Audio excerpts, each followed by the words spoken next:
Hey, everybody. Welcome to another episode of the Anti-Naughty Podcast. I'm your host, Eric Jones, and tonight we are joined by Recluse. We've had him on the podcast before. He's a brilliant researcher, and he's coming out with his first book now. Welcome back to the show, Recluse. How you doing? I'm doing well, Eric, and thanks for having me back on. Yeah, definitely. It's great to see you. Or great to have you on again. Your book, tell us a little bit about it. How did this project come to be? It's a collaborative project with Frank Zero. Tell us a bit about how you got into that project with him. Sure. He had actually pitched me the idea of doing the book in October of 2018. It was actually right when I was in the middle of my honeymoon. So that was, obviously the whole experience was really nice, but that was kind of the cherry on top, so to speak. So, yeah, I got going on it not too long afterwards. Originally, Frank had kind of meant it to be just, we would take some of the old blog posts from Vise Up and maybe tweak them a little bit and publish them as a book. But I, really wasn't a fan of that ideal. I've never really liked it when people released books that were just collections of prior blog posts and what have you. So I wanted to do some original materials. So, that obviously kind of prolonged the time it took to write it. But, I definitely think it was well worth it. And Frank, his original kind of idea was to do, a series of essays, kind of blog posts that I had written that were, at least partly inspired by Naomi Klein's concept of the shock doctrine. I kind of took that, and that was what had inspired kind of the first essay with Colonia Dignidad.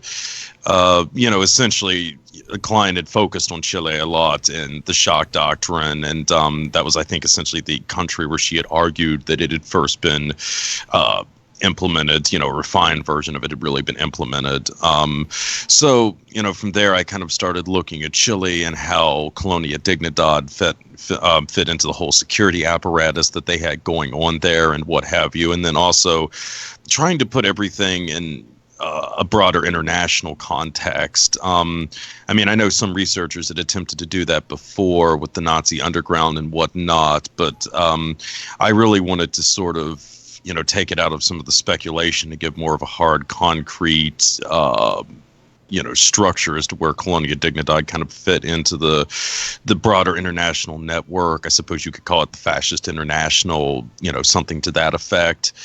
And I think from there I had the ideal to do one on the Mellon family, because the Mellon family has been of great interest to me for a long time, as regular readers of the blog are aware. And this was also around the time I had started to uncover evidence that MK Ultra, how it had been used towards psychological warfare and so forth. So that kind of seemed to fit in with the whole concept of a trauma-based society or shock doctrine-based society that Frank had been working with. And then I think the last one was the private contractors one, which was probably the hardest to come up with an idea with, but it just kind of popped into my head one day, how a private security firm's been used in recent years for this type of thing, and really hit on a great example of that with Scientific Applied International Corporation, I believe, the SAIC, now Lydia. So yeah, it was definitely an interesting process, the first time kind of putting a book together, and also a bit of a different writing style for me as well, because I don't use the long form quotes in it like I do in the blog. So, having to do all these, end notes and all that stuff was definitely a different experience as well. But, I think the result was well worth it. Yeah, it's a great read, and I think you did a fantastic job showing on like the Colonia Dignidad essay that you mentioned, just showing how all these things connect, all these different organizations and intelligence organizations and assets. All these people come together. It's fascinating stuff, and you've clearly done a ton of legwork to do that. I should mention that the book is called Strange Tales of the Parapolitical. And it's basically a series of essays, so yeah, let's jump into some of these topics that you covered a bit more. Sure. So I thought it was really interesting. Just it frames the book really well at the beginning, where it talks about trauma-based control,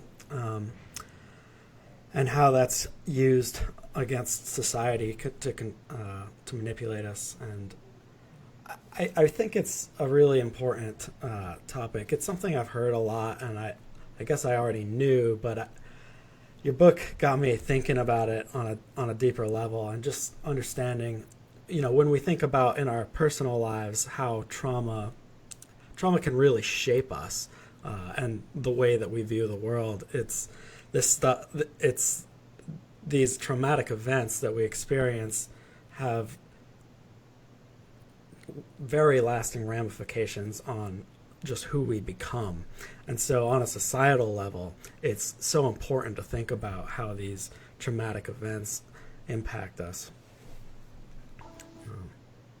Well, absolutely, and especially in the age of COVID-19. Mm-hmm, mm-hmm. Certainly. And I think we'll jump in more into COVID and what we think about that towards the end of our talk here. Be good to get into that, and with the framework of kind of how trauma affects us and how it can be used against the public. So tell us a bit about the first essay on the Mellon family.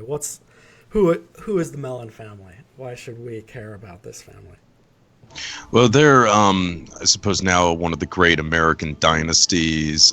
They hail from Pittsburgh, of course, originally. The patriarch was, I can't remember now. I think it was Thomas. Yes, Thomas Mellon, the judge. And he had founded the Mellon Bank, which had become the largest bank west of New York City, I believe towards the tail end of the 19th century. It was founded a little after the end of the Civil War. But the guy who really made the Mellon family was Andrew Mellon, the son of Thomas. And Andrew's probably most well remembered now as being the long-serving Secretary of the Treasury. He came in with, I believe it was Warren Harding in 1920, and he continued on through the Hoover administration. He's usually credited with both the Roaring Twenties and the Great Depression, for better or for worse. Certainly a very interesting and very powerful figure. But certainly, I think a lot of his relations were even more strange. Certainly curious, to say nothing. But yeah, I mean, it's really interesting how the Mellon family has shaped a lot of different cultural threads for just decades now, be it the Christian right or the counterculture.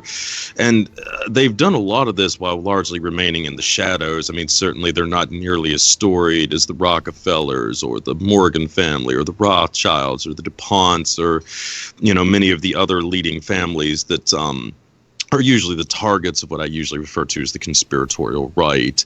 They've definitely remained much more behind the curtains, even though, they still retain a tremendous amount of power to this very day, even though some of the other great houses, I mean, the Morgans probably haven't been, a major powerhouse since the death of Sturgis, I think back in like 1989 or something like that. I think the Rockefellers have probably been in decline for a while now, and certainly the death of David Rockefeller has probably permanently shifted the power balance away from them. But the Mellon family, I mean, they just recently were really big in cryptocurrencies until the death of Matthew Mellon a couple of years ago. Of course, there's Christopher Mellon, who's been deeply involved with the whole To the Stars Academy of Tom DeLonge and so on. So, I mean, big figure in the UFO subculture and what have you.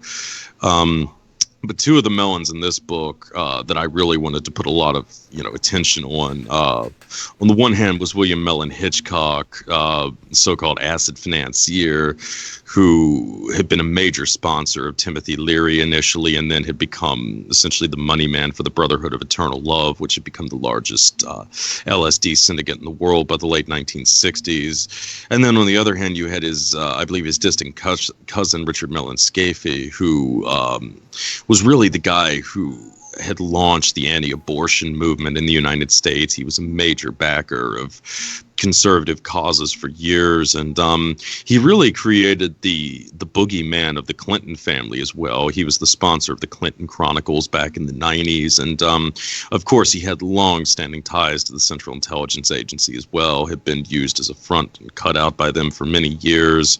So, and this is in general keeping with the Mellon family. I mean, quite a few of them had served in the OSS during the Second World War, including Paul Mellon, the son of Andrew Mellon, the Treasury Secretary. There was David Bruce, who was an in-law. Richard Mellon Scafe's father, Alan Scafe, I believe, had actually served in the OSS as well. So, yeah, they were pretty much there at the foundation of the American intelligence community, and they certainly seem to have continued this relationship up to the present day. If Christopher Mellon's any indication, of course, he had been on the Senate Intelligence Committee for a lot of years. So, you know, this is a very, very well connected family, very, you know, powerful, and certainly one that's shaped the debate in this country for any number of decades now to an incredible length. Mm-hmm. Yeah, it's very interesting to look at some of these powerful families. It made me think a bit of kind of the work of Fritz Springmeier. I'm not sure if you've dug into his stuff or what you think of him, but you know, he has his Bloodlines of the Illuminati book where he digs extensively into a lot of the different families and just how well connected they all are. And the Mellon family is one that I don't think we necessarily hear as much about as a lot of the other big families. Oh, absolutely. I mean, and that was certainly a big part of why I wanted to write this. You know, I would like to see a lot more debate about the Mellon family and, you know, a lot of the conspiracy circles and what have you. Mm-hmm, mm-hmm. So one interesting character that came up that stood out to me in that section was Stephen Ward, who seemed like a bit of an Epstein type. Can you tell us a bit about him? Oh yeah, with the whole Profumo thing. Well, yeah, it's funny you should say that because I'm actually a pretty good ways through what's going to be the follow-up book, A Special Relationship, which is essentially going to chronicle this whole kind of history of sexual blackmail leading up to Epstein. And the first book, The Profumo Scandal, is going to be kind of the central focus on it. So there's a lot on Ward in that. But essentially, he was an osteopath, a society figure who had ingrained himself with a lot of the British aristocracy and so forth, and really the immediate aftermath of the Second World War. He had done, you know, work for Churchill, for the Astor family, for any number of other VIPs and so forth, and he had also forged some ties to British intelligence. Both MI5 and MI6 had an interest in him. And going into the early 60s, 1961, he essentially became involved in a scheme to blackmail a Russian naval attaché, Eugene Ivanov, who was also a GRU asset, GRU being the Soviet Union's principal military intelligence outfit. In fact, they're still essentially Russia's main military intelligence outfit as well. But that worked well enough, but then things got a little complex when the girl that Ward had used to seduce Ivanov, Christine Keeler, had also slept with John Profumo, who was the namesake of the scandal. Profumo at the time was a major cabinet minister in the government of Harold Macmillan. And yeah, this created some precarious situation, to put it mildly, since you now had a high-ranking, you know, cabinet minister who's having an affair with a woman who was also involved with this, you know, a Soviet spy, essentially. But there was even more to this whole scandal than that. Of course, the Mellon family became involved through the figure of William Mellon Hitchcock, who was the asset financier.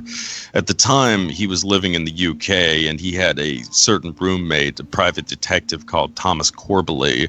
And Corbally had also done a lot of work for Roy Cohn, the infamous attorney/political mentor of Donald Trump.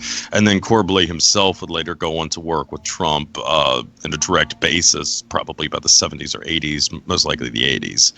But anyway, Corbally and Hitchcock are, you know, sharing a flat in London at the time. They're holding orgies and that type of thing with all of these same society types that Ward had ingrained himself with. They got to know Ward, buddied up with him, and when the scandal started to break, it was actually Corbally who had approached the American ambassador, who at the time was David Bruce, the former Mellon in-law, and gave him all the details about the scandal. And of course, there's been a lot of speculation over the years as to who Corbally was working for. He was suspected of serving in the OSS during the war, though there was never, that's never been confirmed. It was suspected that he had continued to work with the CIA in the post-war years. He did certainly work for Kroll Associates, the really famed international detective agency that shows up again in the 9/11 scandal many years later. But regardless, Corbally had excellent sources. He had been able to figure out essentially two crucial questions the Americans were interested in, namely, had the British been using Ward as a back channel during the Cuban Missile Crisis? The answer to that was a yes. And also, had any of Ward's girls become involved with President John F. Kennedy, which was also a yes. And further complicated the situation because now it's not just a British minister that's implicated in a sex ring involving a Soviet intelligence asset, but also the president of the United States to boot. So this was obviously a tremendous bit of information Corbally had uncovered, and when he gets back to the States, the guy he went to inform these details to was Roy Cohn, who then turned around and contacted the FBI. And some of the things that Corbally told to Cohn that he went on to tell the Bureau have actually never been declassified to this day, as far as I'm aware. So certainly it would seem there were some real bombshells and all of that. But whatever the case may be, you had a Mellon family member who was right there involved in this whole, affair. And then I believe William Mellon Hitchcock had left the UK, probably January, February of 1963, and just a couple of months later, he turns up at Millbrook, his estate in upstate New York, where he sets Timothy Leary up in kind of a quasi-commune there.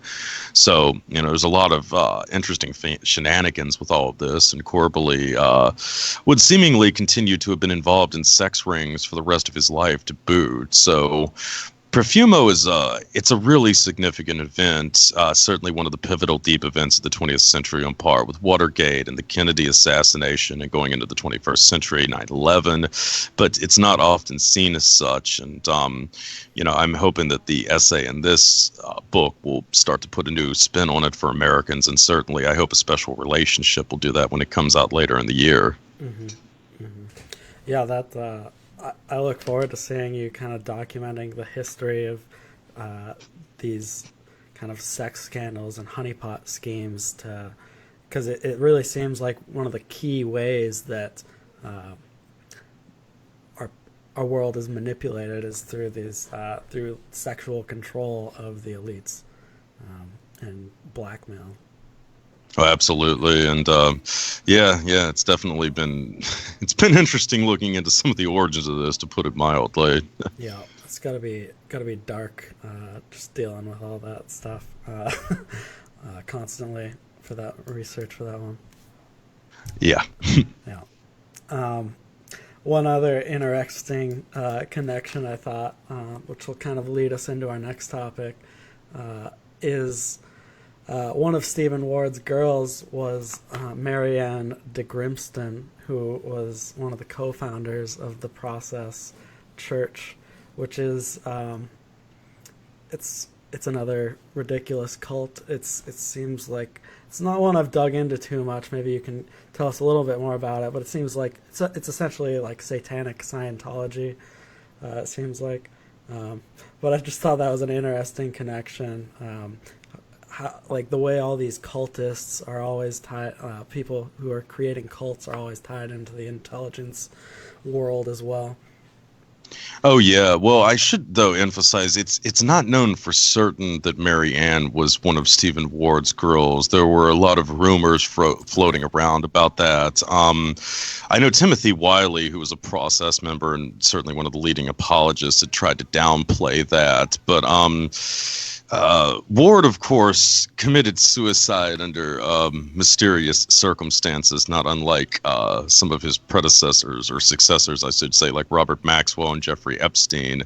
And at least one of the girls had turned up dead, too. In fact, I think one of them was actually murdered by a serial killer that was active in the same time frame that the press had dubbed Jack the Stripper. So, yeah, Marianne had a reputation as being a bit of a blabbermouth, but in this case, if she had been involved in that ring, it might have been something that she wanted to keep to herself. But, definitely, though, that is very speculative whether or not she had been involved. But, another interesting thing, though, was her husband in that regard, because her husband had been involved in the British Army and had been specifically in the counterinsurgency activities in, I believe it was Malaysia or something like that. So that in and of itself is really interesting as well. Of course, he later shows up. He goes into the British public school system, and then eventually would join up in the Church of Scientology, which is where he met Marianne, and that had kind of laid the foundation for the process cult. They essentially had a quartet of gods that they worshipped, quote unquote. It was Satan, Lucifer, Jehovah, and Jesus, I believe. And essentially, the members would select which god more, represented their personalities and so forth. There were, of course, ample elements of Scientology set up in it. And bizarrely, too, they had set up in the Mayfair district in the UK initially, which the Mayfair district has been the site of a lot of shenanigans. Of course, it's a very exclusive location. A lot of these kind of sex rings that Stephen Ward had been active in were based out of the Mayfair district. And this is also around the time where the Claremont set had kind of established themselves as well. Claremont was a really exclusive gambling house. It had just opened around the time that Perfuma was breaking. Stephen Ward had been involved in it, and there were a lot of other, VIPs that were involved in it as well. And inevitably some strange murders related to some of the members and what have you. So, yeah, it's, it is certainly very interesting, this whole kind of netherworld that the Process Church grew out of. And then, of course, it later would set up branches in the United States and so forth. And as Chris Knowles has kind of astutely pointed out, a lot of the areas it set up itself, such as in California and Florida and Texas and so forth, were also just regions of the country awash with drug trafficking, sex trafficking, a lot of the other stuff. So, yeah, that's also led to some kind of interesting speculations in that regard as well. And of course, there were the processed children.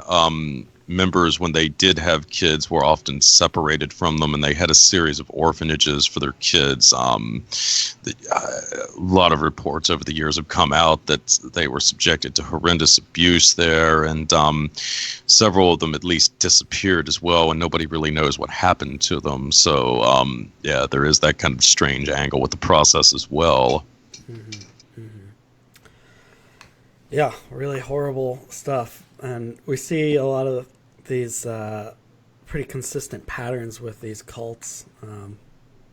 And so let's jump into another kind of cult organization that you cover in the book, Colonia Dignidad. And this is the kind of infamous Nazi-esque colony down in Chile. Can you tell us a bit about what this colony was, how it came to be?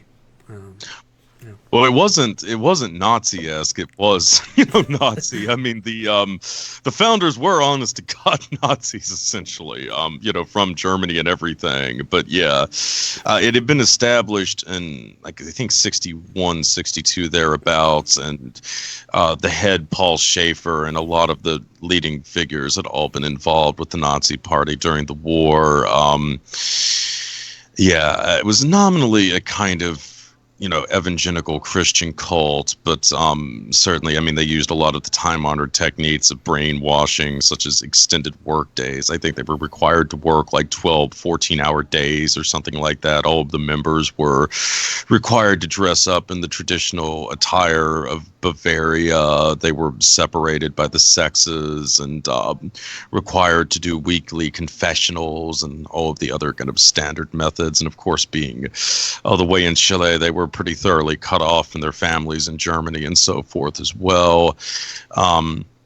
Of course, going into the coup that was actually staged on September 11th, 1973, that brought Pinochet to power, uh, Colonia Dignidad essentially became a full-blown torture facility for his regime.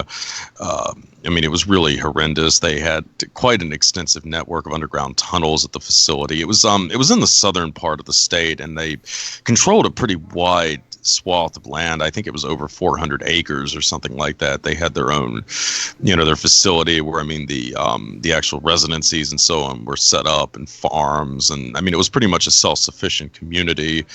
And then they had established all of these, tunnels underground, and some of them were set up as torture facilities and so forth. I mean, allegedly they had just chambers that you could put somebody in where they would be completely sealed off from the outside world. They would be hooked up to wires where they could deliver electric shock via remotes and so forth. They were pumped full of drugs while they were put in these essentially separate sensory deprivation chambers, administered electroshock, often all to the sound of Wagner being played over the PA system. Times that were terrified with, I believe it was Dobermans or German Shepherds. I think at a few points they were even used to maul the genitals off of some of the subjects there. And of course, there was a mass grave that was later uncovered at the colony in the 1980s, I think. Essentially, when Pinochet wanted to disappear individuals, Colonia Dignidad was high on the list where they would be dispatched to for re-education or potential elimination. And obviously, if all of this wasn't bad enough, on top of everything else, the founder, Paul Schaefer, was also an arch abuser of children. And this went on for many years. I don't think that charges were even brought to him until like the mid-90s.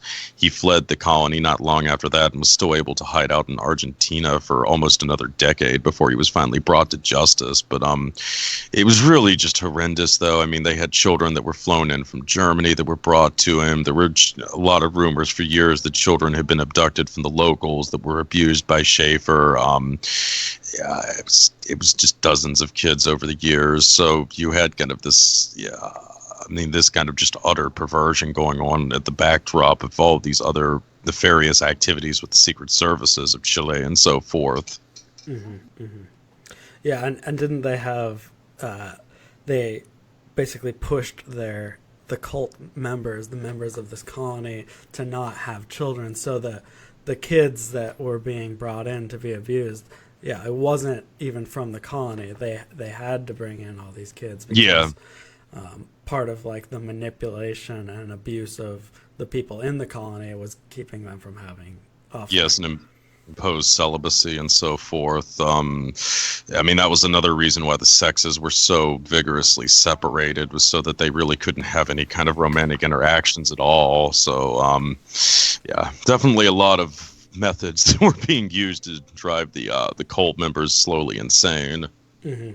And I guess this is why I call it Nazi-esque, because it was certainly the founder himself had been a Nazi youth, certainly, but it also has a different spin to it on top of all the Nazism, with more of just kind of these classic things that we see in cults of the ways that people are abused and controlled, and a lot of it is through trauma, which is the theme of the book here, how these people are controlled through trauma. They would have the people confess their sins before the entire congregation or colony. It was like meetings. Usually you had they were kind of separated into like dormitories, and the confessions were usually, I mean, sometimes they would confess in front of everybody, but typically it would be like the members of your dorm and so forth. Weekly confessions would be geared towards. Mm-hmm. Using public shaming essentially is a common practice that we see in cults, and that trauma kind of keeps people in line essentially. Absolutely. Mm-hmm.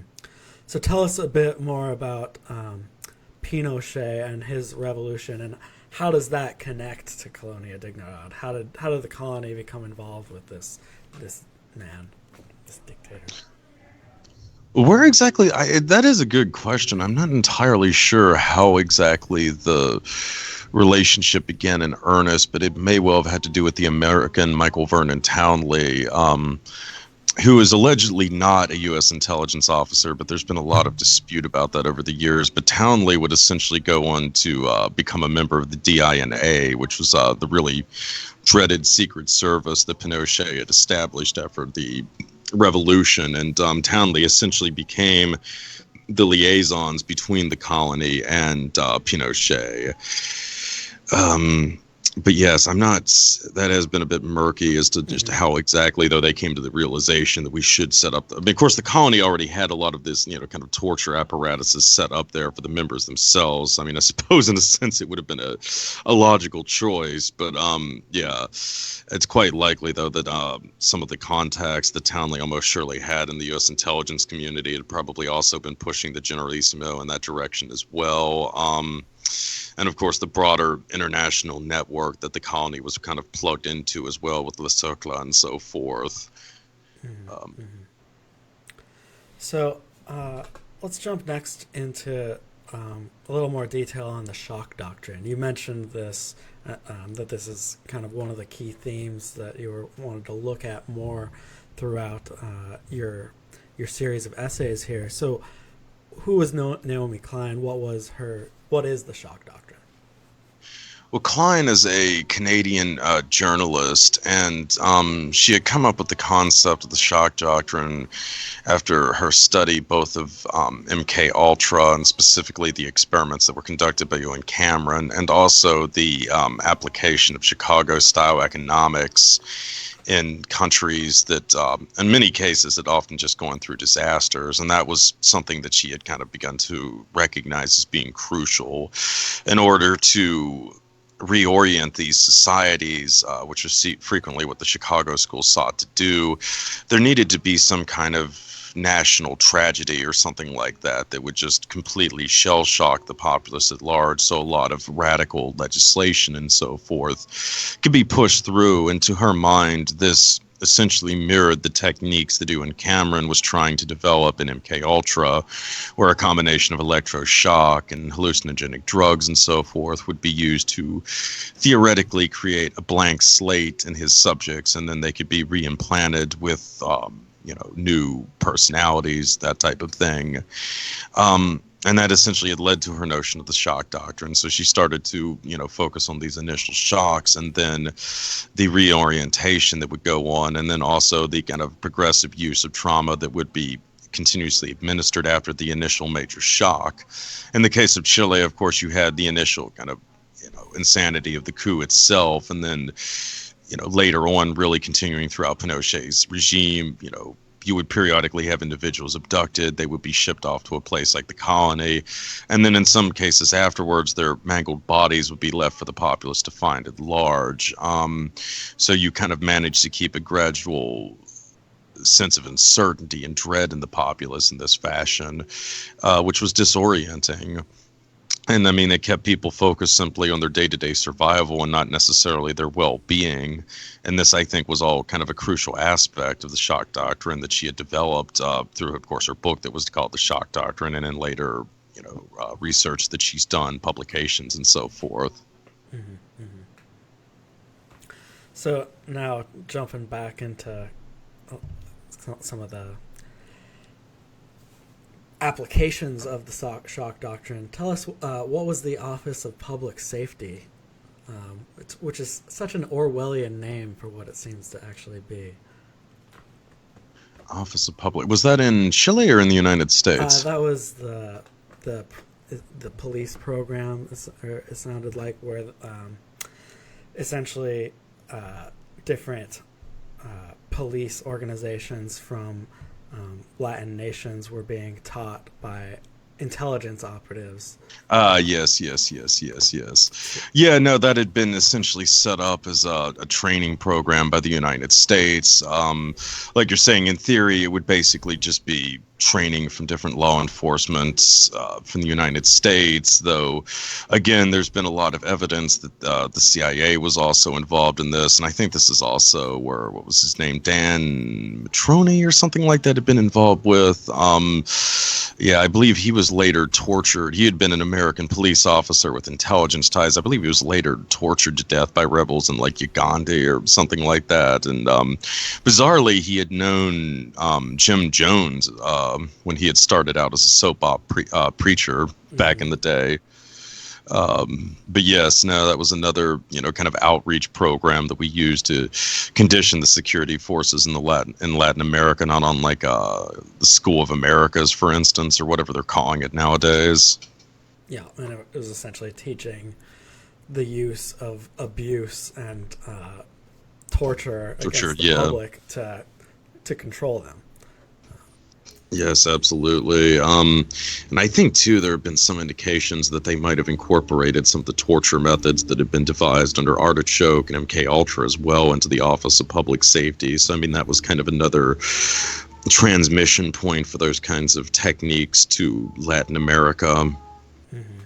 It's interesting you mentioned Jim Jones. That was one of the kind of cults I was thinking of when I was thinking of similarities with Colonia Dignidad. Like, they also had the super long work days and some of the same types of brutal punishments to kind of control their people.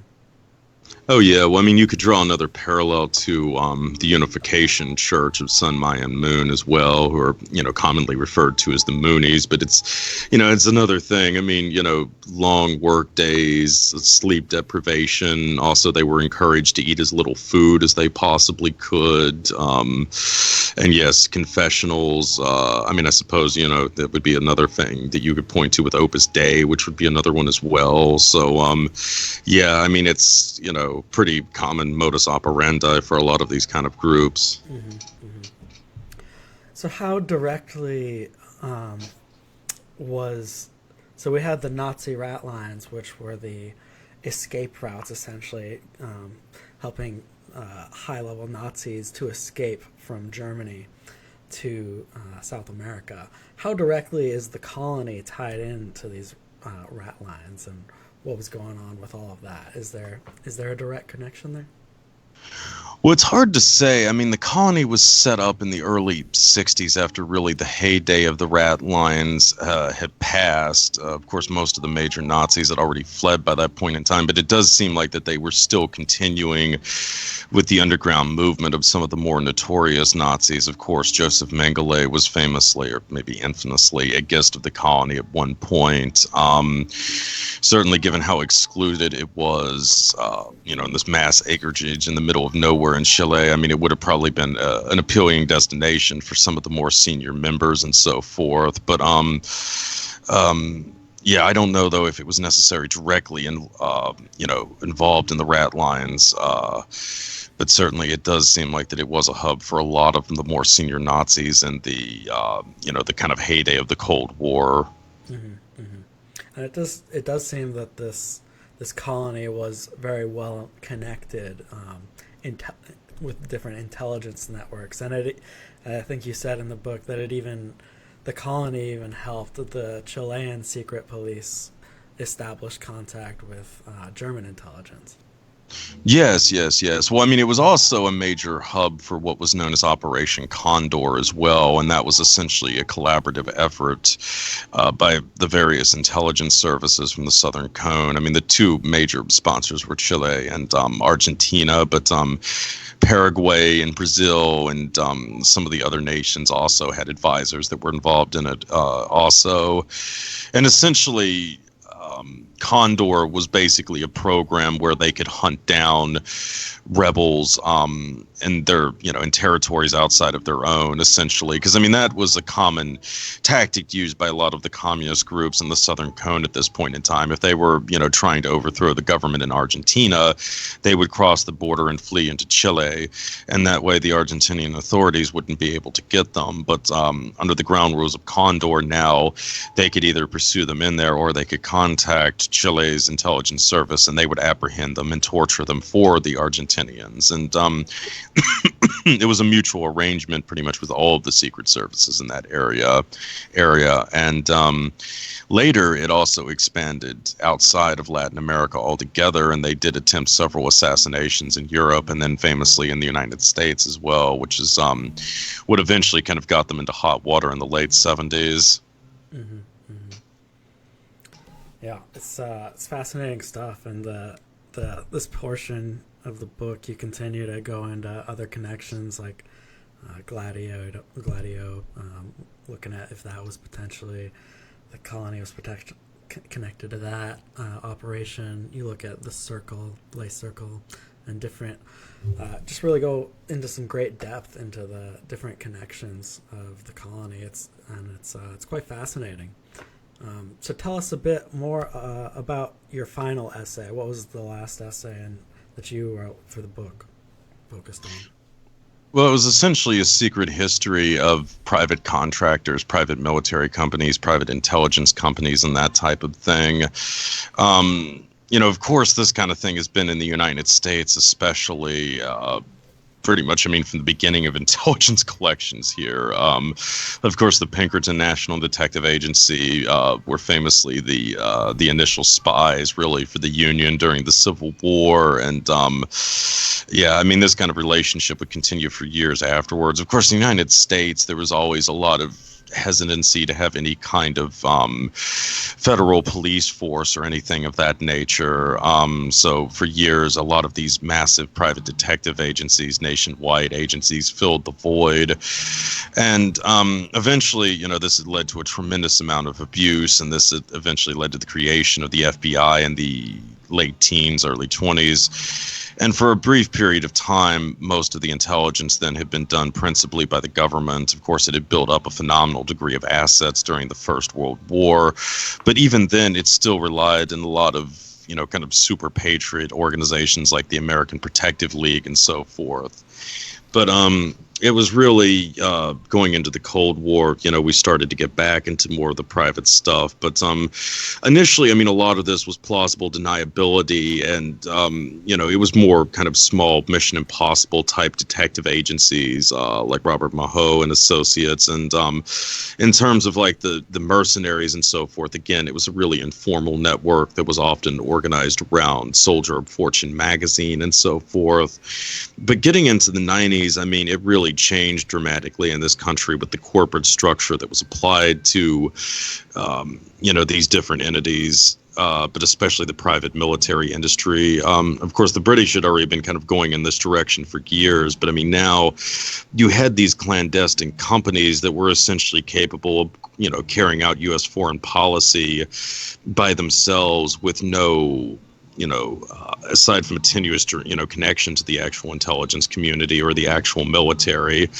which I think was really a major game changer. And then on top of that, not only did you have things that were related to plausible deniability being outsourced, but now just fundamental aspects of intelligence gathering, like analysis, for instance, you're hiring private companies to do and so forth. But relating to the theme of the book with trauma, it had also started to occur to me how these companies really needed the perpetuation of terrorism and other national tragedies to ensure a steady flow of contracts and so forth. And would they be willing essentially to engage in these kinds of activities to ensure that that the flow of money continued? And that was where looking at SAIC really was such a revealing incident or a revealing study to myself, and certainly I think it's even more relevant now.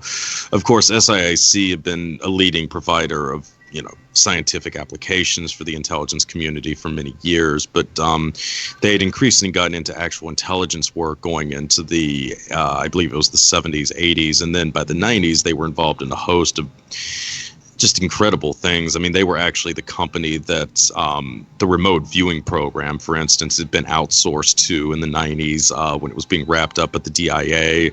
And there's also been a lot of speculation over the years that they were one of the companies that had been used to carry on this kind of, artichoke MK Ultra research and so forth. But really, what was most striking to me was the role that they had played in perpetuating the Second Iraq War. And this was something that they had been lobbying for going back to the Clinton years and so forth. And they would really engage in a lot of just, incredible speculation with different directors appearing on Fox News and so forth, playing up the whole theme of the weapons of mass destruction. But you're also left with the question: were they willing to go even further than just speculate on weapons of mass destruction? Were they willing to try to stage a false flag to potentially convince the public that this was a much more larger concern than it probably was in actuality? And that's where the SASC employee Stephen Hatfield is so interesting. Of course, he turned up as a suspect in the anthrax attacks that were carried out in the aftermath of 9/11. In fact, they started almost immediately after 9/11. And that had probably galvanized the public as much as the actual, 9/11 terror attacks into enshrining the national security state. In a lot of people's minds, it showed that 9/11 wasn't simply an isolated incident. The anthrax letters and also the DC sniper, for that matter, had really ingrained the notion of the public mind that this was going to be an ongoing conflict that would require a new way of life and so forth. And, it's certainly very interesting in that sense that a suspect for these attacks turns out to be a guy who had been involved with SAIC for many years, an employee from a company that had been trying to hype up Iraq as a major threat with weapons of mass destruction and specifically biological warfare.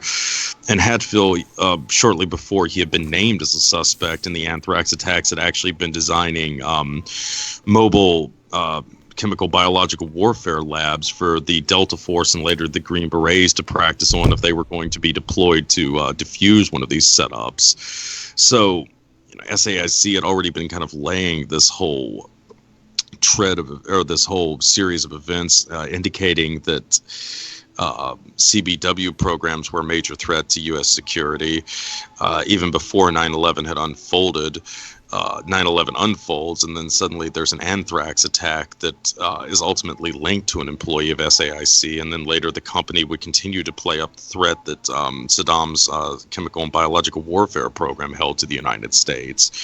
So, it's definitely raises some very disturbing questions, most notably, would these companies be willing to go that far, potentially to stage a false flag attack, a full-blown one, to make sure that the money continued to flow?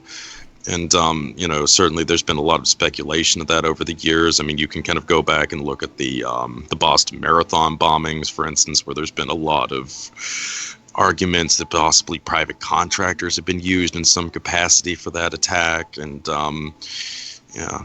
it definitely, in the modern world, it is a very real possibility, I think, and certainly a very unsettling one when we look at just the extent to which security services have been outsourced, and the fact that now, the major thing that they're concerned with, probably the thing that they've always been concerned with was money, but certainly now it's rather blatant and in your face. Yeah, fascinating stuff. So I think something you said there, talking about the repeated use of terror attacks. It wasn't just 9/11; it was also anthrax and these other things. And so it wasn't just one thing that they were able to use to push through the Patriot Act and these other policies. It was really driving into our heads that this is the new normal. And just saying that made me think of what's going on today. So I'd love to discuss your thoughts on the corona now. If we can jump into that, what do you think of this? Is this all just a coordinated effort to manipulate the public through terror? Yes, I think to some extent. I do think it kind of plays into just the ongoing deep state civil war that's probably been going on since the death of David Rockefeller, if not before.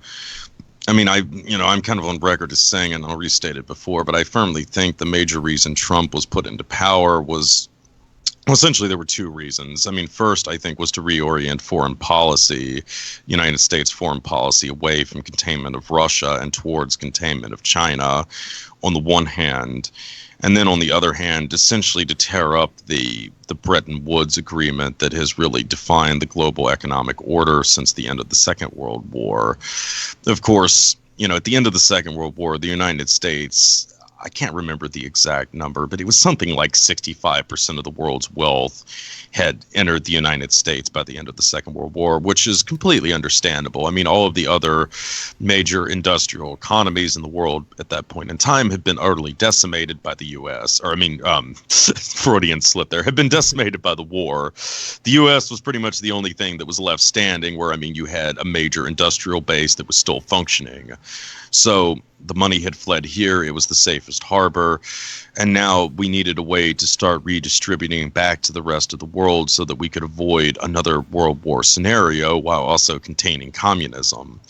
And that was what had led to the genesis of the Marshall Plan and so forth, and also the Bretton Woods Agreement, which really did enshrine very unfavorable trade practices to the United States. I mean, the whole purpose of this was basically to get the money out of the United States and into the hands of our allies so that they could begin rebuilding. And for many years, this didn't really matter because the United States was so insanely wealthy. But now a lot of the rest of the world has started to catch up to us, and you have, a country like China, which is becoming a very real threat to the United States. I mean, the first real threat that we faced probably since the collapse of the Soviet Union, in the early 90s, of course. So obviously, I don't think the elite were united on this, but there were certainly factions, I think, that did not want to continue with this policy, especially since Bretton Woods is also really instrumental to the rise of China and the globalization process and free trade and so forth. And that's something that Trump, since he's gotten into office, has really tried to push for as a more favorable trade agreement with China, something that will be more beneficial to the United States. And obviously, I'm not trying to suggest he's doing this out of the goodness of his heart. He's certainly not. This is essentially to maintain the United States as a preeminent world power. And I think also to bring back a lot of strategically important industries related to defense and so forth to the country. Obviously, if you're going to have a major conflict with China, you don't want to be dependent upon them trying to produce key military implements and so forth. So that, I think, is why Trump was put into power. And, I don't think it's a coincidence that the outbreak had really started in China and that increasingly you're seeing a major push to try to frame it as a bioweapon attack on China. And also, I mean, it hasn't really gotten to this point yet, but I do think that this is going to be used as a full court press against globalism and a further rationale to try and bring back more and more strategic industries to these shores. I mean, you already see a lot of companies, voluntarily making concessions to start bringing back key medical supplies and so forth. But I mean, I think this is only going to further ratchet up in the coming weeks and months and so forth. And also, too, I mean, you might see another full court press against the UN as well. I mean, certainly Trump has already been threatening to cut funding off since he got into office, but it seems like especially in the last couple of days, there's been a major attack on the World Health Organization with Trump coming out to threaten, essentially threatening its funding because of its alleged close relationship with China and so forth. So, it certainly seems like COVID-19 has really taken the new Cold War to another level. And conversely, I mean, a lot of the other nations are also, trying to squeeze the United States at the same time. I mean, you have Russia essentially refusing to cut production. And I mean, this is almost surely an attempt to try to bankrupt the United States' fracking industry, which again is a very real possibility if the price of oil doesn't rise. So, you do have a lot of these geopolitics that are playing out, but potentially also, I mean, major societal reorientation is coming. I mean, we've all been subjected endlessly with the trauma of the self-isolation and so on and so forth. And, obviously, I don't think that this state of affairs is going to end anytime soon. And if anything, I really think that this is going to be used as a rationalization to start automation on a full scale. I mean, we've kind of been hearing for years now that this was really going to be the decade when, tons of jobs are going to be replaced by AI and robots and drones and all that type of thing. it was probably likely that that type of thing really wouldn't start to become in mass until the middle of the decade. But now, I mean, I think there's going to be a huge demand to start it, immediately. I mean, especially when you look at like, the industry I'm involved in with the restaurant industry. I think a lot of, people now would, I mean, prefer the ideal of, having restaurants that are almost totally automated by robots, your food being delivered by driverless cars and all that type of thing. So, I mean, on the one hand, this is probably going to be used to, essentially put tons of Americans out of jobs as their, occupations are replaced by machines. And on the same hand, it's also going to be used to further increase the social alienation that's really a benchmark of modern society. We're going to have even less human contact even after the quarantine is lifted. I would imagine there's going to be a lot of reluctance to go out into bars and that type of thing. And increasingly, a lot of these places aren't even going to have humans operating in them. So it's definitely a brave new world on a lot of levels coming, that's for sure. Hmm. Hmm. Yeah, it's crazy thinking about where we're gonna be, a year from now, like because there's so many potential policies that could be pushed through. It seems like certainly more so than when we had the terror scare, with 9/11 and anthrax and all of that. Like they were able to push through all sorts of policies, but this is. I mean, this is insane what's going on in our society right now, and how much will they be able to get through? Um, it's very speculative at this point, but which is why I've kind of held off on digging into it too much. But it's there are changes coming. That's clear. At this Yeah, point. yeah, yeah. No, absolutely. And I mean, I also just kind of think it's also, I mean, who's going to ultimately prevail in the power struggle, for what changes are coming as well. I mean, it does kind of seem like on the one hand, you have Bill Gates and kind of the globalist faction who are, using this as a play to finally have microchips implanted and so forth. I mean, that's certainly been a major Hmm. topic of debate. In recent days since his TED talk, came out where that was first proposed. Um, yeah, which is why on the flip side of the coin, I do think it was so significant that then Trump and a lot of his allies turned around and started attacking the WHO at the same time. So certainly it's going to be interesting to see how this plays out. And but yeah, I mean, it's just really remarkable. I mean, just the full court press that we're witnessing right now. I mean, of course, 9/11 would be the most obvious parallel, but I mean, even then, there was no way they were able to sustain the trauma from 9/11 in the fashion that they have with the COVID-19 stuff. And then on top of that, I mean, we're already kind of seeing that the deaths and a lot of the chaos that we've been promised with COVID-19 isn't going to be as significant as a lot of the original projections were, holding it to be, which is hardly surprising. If anything, it's actually looking like we might only have about 60,000 deaths in the U.S., which is tragic. Not trying to Hmm. suggest that, but I mean, it's not going to be that much worse than an especially bad flu season either. So, yeah, I mean, it's really amazing what they've done to our society over, what may not necessarily be a greater threat than an especially bad flu season. But I mean, I suppose you could say the same thing about 9/11. I mean, as tragic as all that was, I mean, it did only result in a few thousand deaths, but that really kind of seems to be part of the course. I mean, one of the things that I talk about in the book that was really fascinating to me was the effectiveness of the regime of Pinochet in Chile in comparison to Argentina.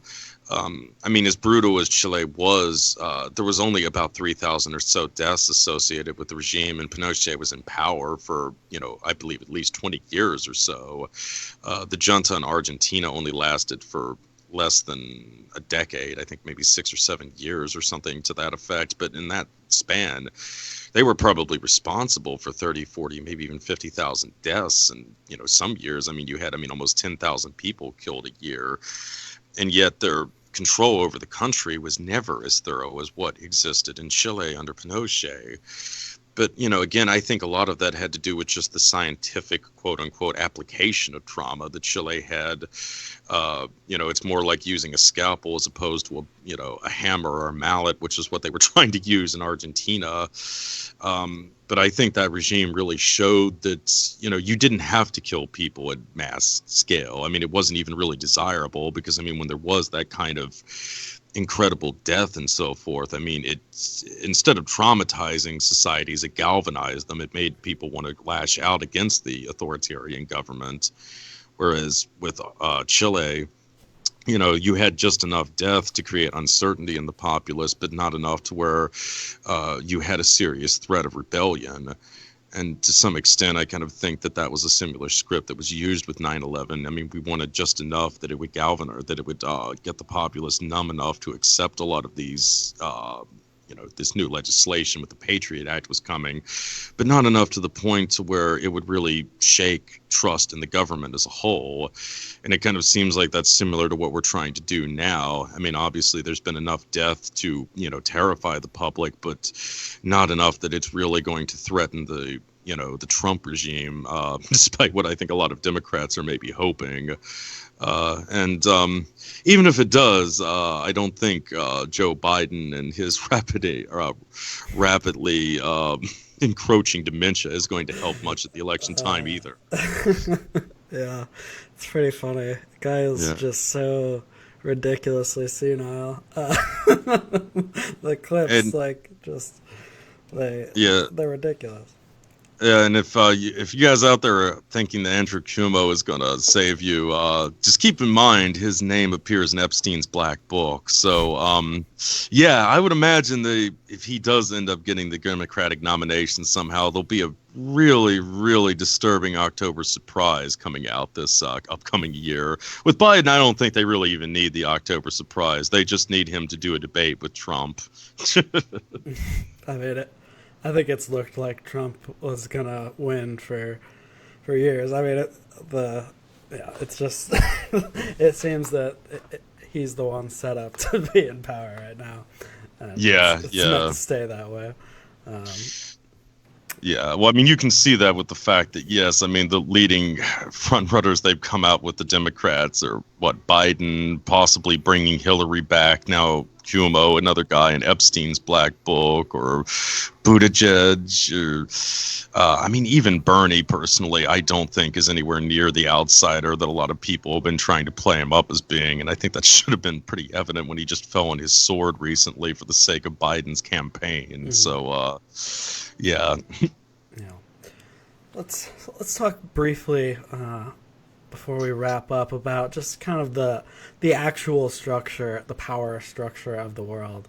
I was listening to your talk with John over We've Read the Documents, and he was talking about how it really seems like we have like shell organizations where one thing will turn into the next, and you have so many of these organizations. We have front companies, but there's whole like front organizations, and when one organization people start to figure out how corrupt it is, they'll kind of move to another one. Like you guys were talking about how Bilderberg is kind of less relevant than it might have been in the past, but the true power kind of goes to other meetings, other organizations.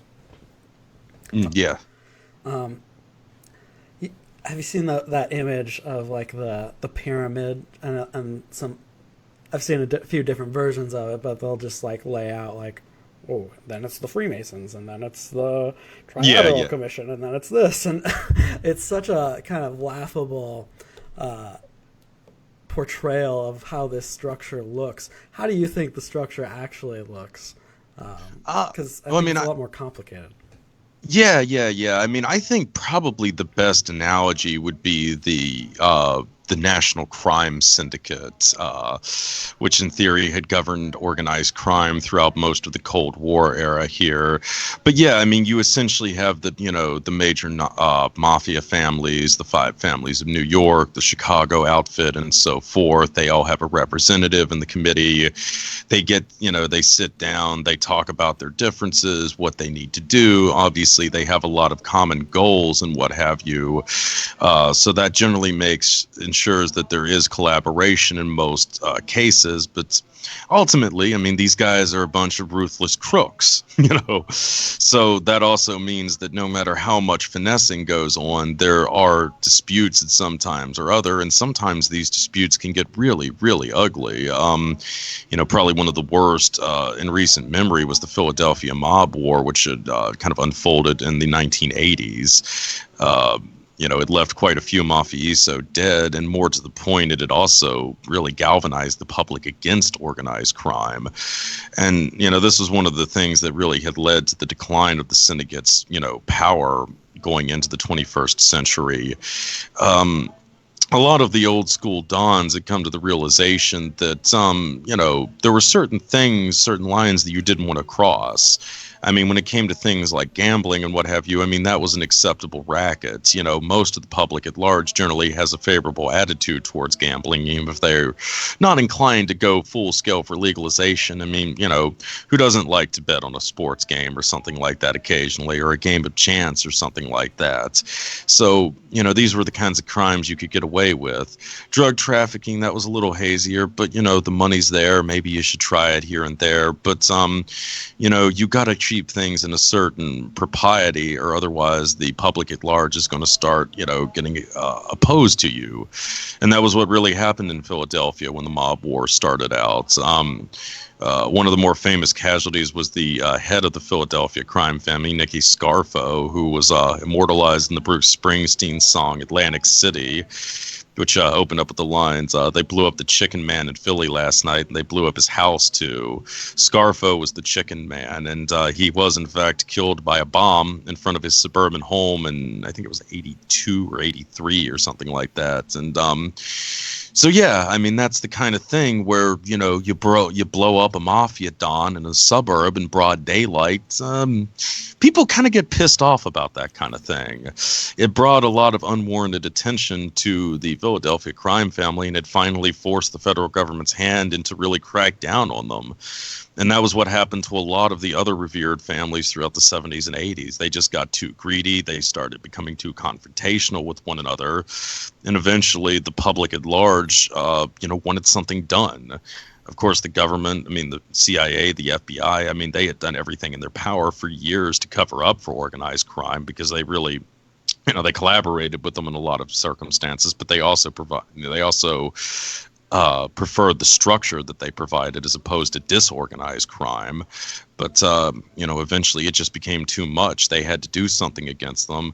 And that really paved the way for even more aggressive gangs to enter, the spotlight going into the 90s and the 21st century, like the Russian mafia and so forth. I should say, quote unquote, Russian mafia. They're really not that Russian in the grand scheme of things, but that's another topic. But I think that's really closer to what the power circle is really like. Yes, these guys are going to generally close ranks to protect their rackets, but there's always going to be factional strife, and I definitely think what we're currently witnessing right now is a pretty intense mob war at the upper echelons of power, so to speak. Kind of getting into what I was said before, Trump being put into power. He was put there to really reorient society, and especially the global economic structure. And, a lot of people don't want that. A lot of people have made a lot of money off of it over the years, and, they might well take it in the chin during this reorientation, or for various reasons they may not want it. But for whatever reason, it was decided that this was how it's going to be.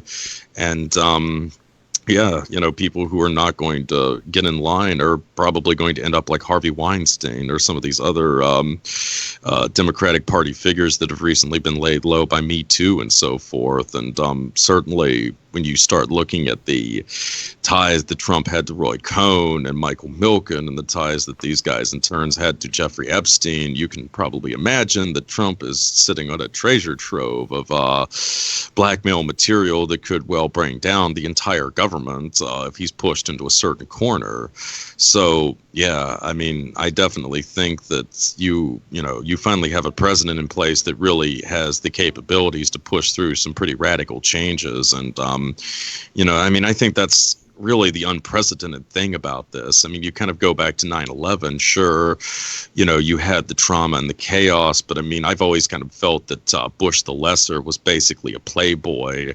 I mean, his daddy was an insider's insider, no doubt, but I mean, I would say he was very much a creature of his cabinet, and given his rather extensive history of substance abuse, I doubt that they would have let him in on too many of the inner secrets, so to speak. But Trump, you know, that's a different story altogether. I mean, he's a capo's capo, a boss of bosses.